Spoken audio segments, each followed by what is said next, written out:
This video is sponsored by the award-winning Daily Market Movements trading platform. To open a live or demo account, simply visit dmmtradingplatform.com.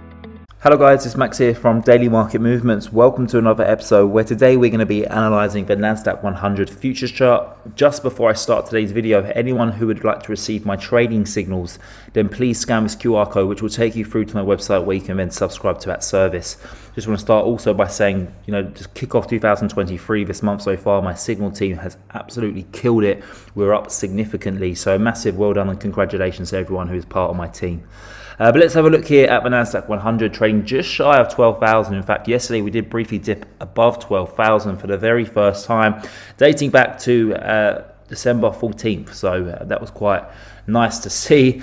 We're now testing that 200-day EMA. If we can break above that, it opens up a trapdoor for a rally up towards 12,900. I feel like it can happen. The RSI is nowhere near considered to be overbought yet. We have a reading of 65, so we still have plenty of territory to move towards the upside. The one big obstacle and elephant in the room that that we have to sail through next week is the Fed. Of course, we hear from Jerome Powell. Everyone's expecting him to sound super hawkish, and if he does, then I think the market doesn't really do much. But I don't really think that Jerome Powell can surprise the markets by being even more hawkish. So that's the good news. If anything, it's probably a risk of a dovish risk. There's more of a risk of him coming across as slightly more dovish. But then again, the markets have rallied significantly in the past couple of weeks, and the Fed will see that, and that's not what they want, because high stock prices are inflationary.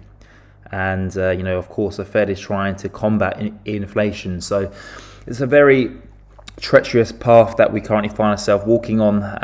But yeah, there's several different outcomes that could potentially occur during the Fed meeting. I'm not going to try and guess. It would be irresponsible for me to try and guess what's going to happen, because I don't know.